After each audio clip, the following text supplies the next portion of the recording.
and welcome to Everyday Champions in Business, presented by Action Coach Dane County. Action Coach is the world's #1 business coaching company, and this is your opportunity to hear the stories, the tips, and the insider information that makes business and entrepreneurship the greatest game on the planet.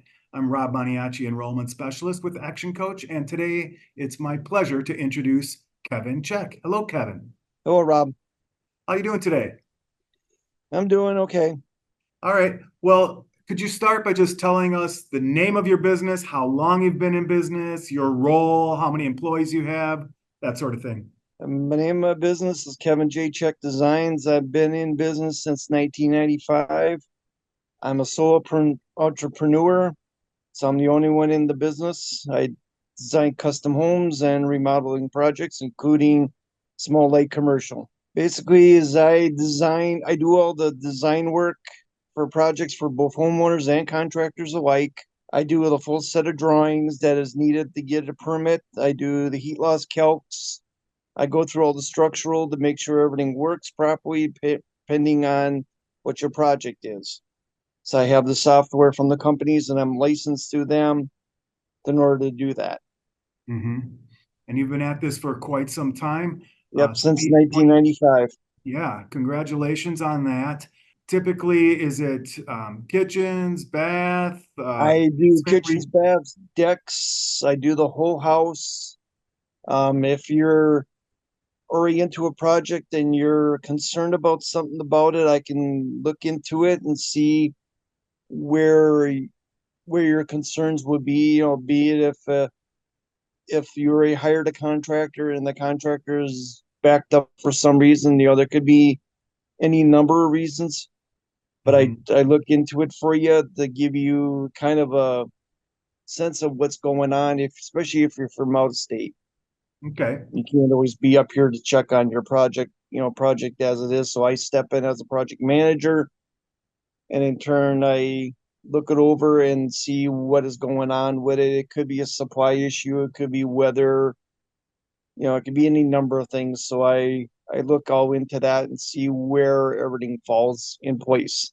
Okay, yeah. Tell me about that, the life cycle of the contract. So it's not just you make the design, hand it off to the contractor, and you're done. You see the project through. What does that look like?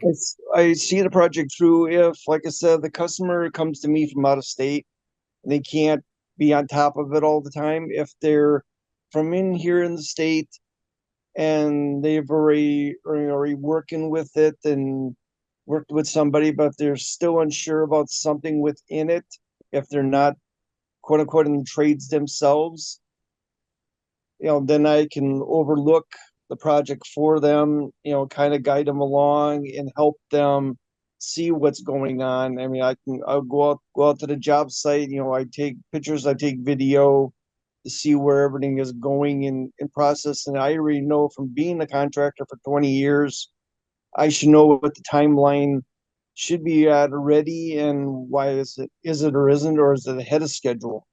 Mm-hmm. If it's ahead of schedule, I mean, that's great. I mean, I don't mind that. But if it's behind schedule, then I try to figure out what is holding it up. I mean, it could be a supply issue. Like I said, it could be weather. It could be a number of things. I mean, it could be that he lost his subcontractor. If it is a general contractor, if he lost his sub and he doesn't have any additional backups that he's can rely on. So you've been at this for quite a while. It sounds like you were bending nails before that. What's the Yep. long-term vision for Kevin J. Check Designs? What I'm you have I'm an coming exit up on plan? I'm coming up on my 30th year in business. I'm gonna continue in this until the day I'm in the ground, Okay, you know, great. and that's in that inner sense. Eventually, and hopefully, eventually, that I can hire staff to do the work so I can focus on the other areas of the business. And Right. if A there's slow any questions, transition into handing off some of the right, operation. basically hand off to that. Tell us about your target market. Who's your ideal client? Who's driving this business? What's your favorite type of job to do? Right now, I mean, I do all size projects, from the small house all the way up to 10, 12,000 square foot house. If it comes to be bigger than that, well, that's bigger. But I mean, I can handle that. If you were to get philosophical beyond the designs and the material recommendations and the timelines, what's the real value you're providing? What's the problem you're solving for your clients? The problem I'm really solving for my clients is, how can I really put this? Because it's varied over the years I've been in business.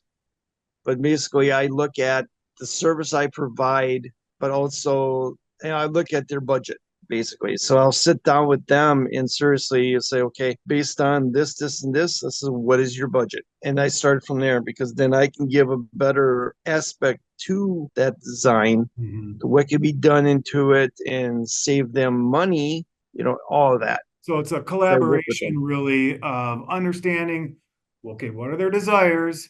What's their Yeah, budget? And you provide the expertise to find the happy medium. find everything for them, the old wants and needs list. Okay. Let's see here. You've been at this for quite a while. What's the biggest challenge you've had to overcome over the years? Basically, the basic is one that I have to overcome. I'll write change orders after construction starts. I tell them up front too, is if you make any changes, make it now in the design before Mm-hmm. we start building, because change orders are gonna get you. Mm-hmm. I say it can cost you more money in labor and materials. It's gonna cost you in time to make that change. You're gonna be facing a restock fee.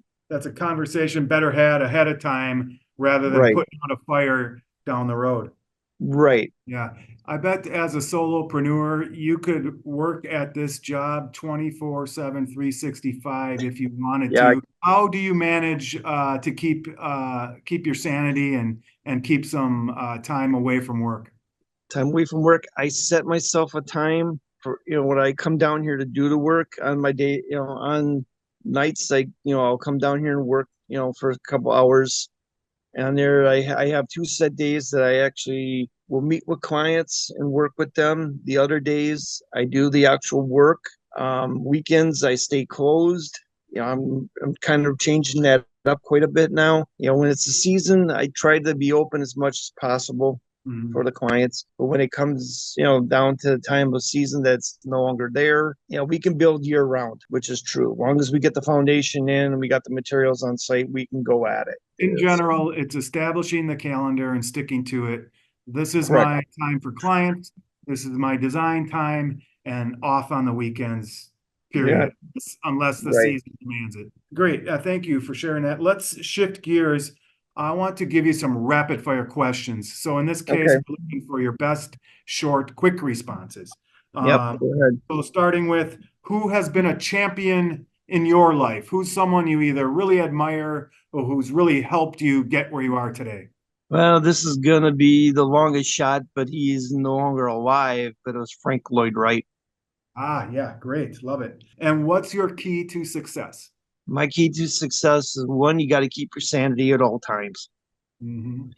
Yep. So, If be willing it's to if say it's no if it something means your sanity. Do you have a must-read book or favorite book? I had one, I still have it on my bookshelf. It's called Raving Fans. Raving fans. And how about if you met someone just starting out in in business, what would be your word of advice?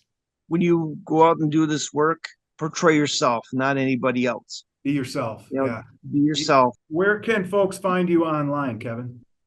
I mean, I got all my social media sites. I'm going to be redoing my website. So the best Uh, thing is either Google or look on LinkedIn, Facebook, Instagram. Facebook, Instagram, WhatsApp.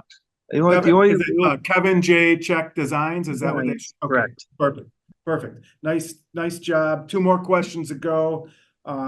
Is there an offer you'd like to include for the folks that watch the video? Right now, I haven't provided an offer like I have in the past, but if you're a veteran, I'll do the standard 10% All for right. that. I do give some breaks for first time person coming Uh-huh. into my business. I do a percentage off there too. It's same thing, 10% off Okay. the Well, top. just if you're a veteran, definitely reach out, 10% discount. Right. And if you're new, 10% discount. you're If you're a new, new customer, Yeah. I'll give you 10% off. You just tell me what square footage you're looking at. I mean, I charge only on the living space. I don't charge for a garage. I don't charge for an unfinished basement, but it's in the design, in the set of plans for you. Awesome. Okay, last question, Kevin, and here all topics are wide open. It doesn't necessarily have to be design, build stuff. What's Right. most inspiring to you these days? It's not being cookie cutter. Not I being see cooked. I see that too much with builders out there. I understand where they're coming from, but when you have the same house plan utilized in the subdivision, that you're mirroring that house next to each other or across the road from each other, and somebody says, "Oh yeah, I got this white house on this road," they can't remember their house number for in that moment, moment of time telling somebody. Well, somebody comes into the subdivisions, they're saying, which white house, which one? Yeah. If you don't change the color of the siding, perhaps one window or the color of the roofing, you don't know if you've got a 2-car garage or you got a 3-car garage, where Well, how do you exactly. balance that? How do you design a custom home in a neighborhood without being sticking out like a sore thumb, but making it unique? I look at, what's in the neighborhood for what's being used for the siding, Uh-huh. what's being used for the roofing. If we're always using shingles, well, that's a given. If you're going for a particular style of architecture, I look at the products that go into that design. How is it finished off? How is it finished out? You can make it look that way from the outside, and the inside could be all modern the way you want. Uh-huh. If Okay. it's So modern really design, colors, textures, it doesn't have to be yep. Doesn't have to be exactly to that. I mean, some of the materials are very expensive for interior finish. hey, The well, same hey, as the exterior. Kevin, thank you for sharing that and that added insight. And thank you for Yep, being our guest on Everyday Champions in Business. yep. As a thank you for your participation, we are going to send you a copy of this book, How to Be a Champion Every Day, autographed by the author, Super Bowl winning champion, and Joel quarterback Theismann. MVP Joe Theismann. Keep an eye out for that. We really appreciate your time and your insight. It's been a pleasure meeting with you. Have a great rest of your week. You too. All right, thanks.